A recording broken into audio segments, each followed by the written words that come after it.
বৃষ্টি ঝড় সবকিছু উপেক্ষা করে মানুষের অধিকারের জন্য আমরা রাজপথে থেকেছি সেই জুলাই আগস্ট থেকে এই জুলাই আগস্ট পর্যন্ত 1 বছর হয়ে গিয়েছে। সংগ্রামী মৌলভীবাজারবাসী, এই 1 বছরের দ্বার প্রান্তে আমরা এসেছি মৌলভীবাজারে দেশ গড়ার ডাক দিয়ে। কারণ জুলাই আগস্টে আমরা বলেছিলাম একটি নতুন বাংলাদেশ লাগবে, একটি নতুন বন্দোবস্ত লাগবে। পুরনো সিস্টেমে, পুরনো আইনে আমরা আর এই বাংলাদেশকে পরিচালিত হতে দেব না। কিন্তু অভ্যুত্থানের পরে নানান শক্তি আবারও চেষ্টা করছে পুরনো সিস্টেমে এই দেশকে এগিয়ে নিয়ে যাবার।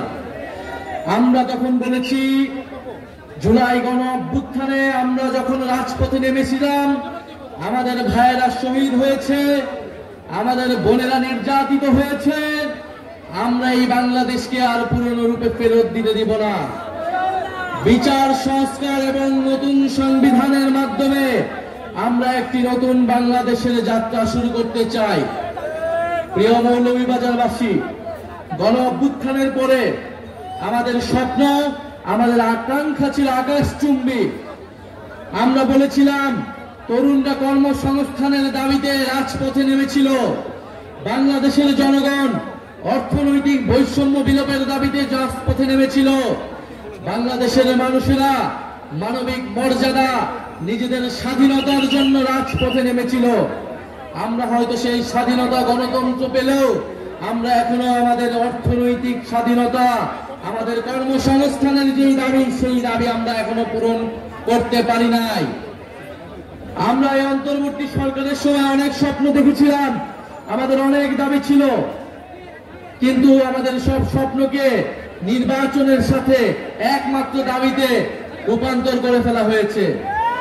আমরা বলেছি আমরা নির্বাচন চাই, আমরা গণতন্ত্রের পক্ষে লড়াই করা শক্তি, আমরা ভোটাধিকারের জন্য লড়াই করা শক্তি, কিন্তু বিচার সংস্কার ছাড়া নির্বাচন অর্থহীন হয়ে যাবে। এই নির্বাচনকে জনগণ গ্রহণ করবে না।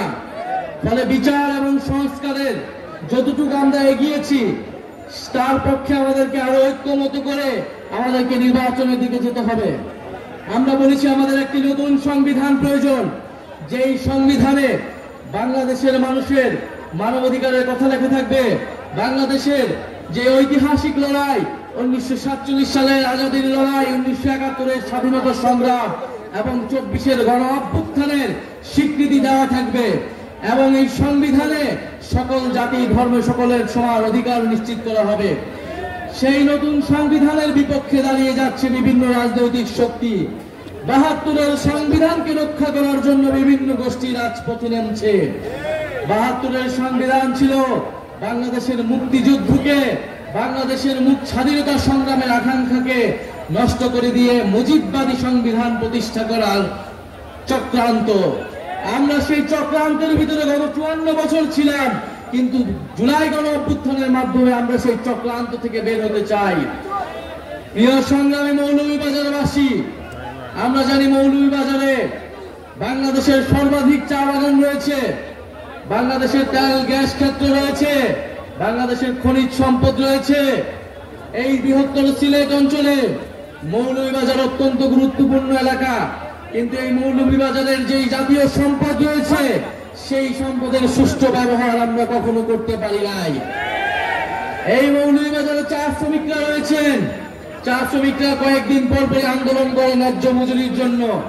আমরা জানি শ্রীলঙ্কায় চা শ্রমিকরা 550 টাকা তারা দৈনিক মজুরি পায়, ভারতেও 400-র বেশি টাকা তারা মজুরি পায়, অথচ বাংলাদেশে এটা 200 কম, 179 টাকা মাত্র তারা মজুরি পায়। 179 টাকা একজন শ্রমিক কিভাবে তার দিন যাপন করবে, কিভাবে তার স্বাস্থ্য, শিক্ষা, তার পরিবারকে তার ভরণ পোষণ ব্যয়ভার বহন করবে? আমরা যেই বাংলাদেশ কামনা করি, সেই বাংলাদেশে একজন চা শ্রমিক তার ন্যায্য মজুরি পাবে, তার পরিবারের, তার সন্তানের শিক্ষা এবং স্বাস্থ্যের অধিকার তারা নিশ্চিত করতে পারবে। আমরা এমন একটা বাংলাদেশ চাই। এই মৌলভীবাজারে আমরা চা শ্রমিকদের অধিকার নিশ্চিত করতে চাই। এই মৌলভীবাজারে যারা বিভিন্ন জাতিসত্তা রয়েছেন, খাসিয়া, পাংখোয়া সহ বিভিন্ন ক্ষুদ্র জাতিসত্তা রয়েছেন, আমরা তাদের অধিকার নিশ্চিত করতে চাই। মৌলভীবাজারে যারা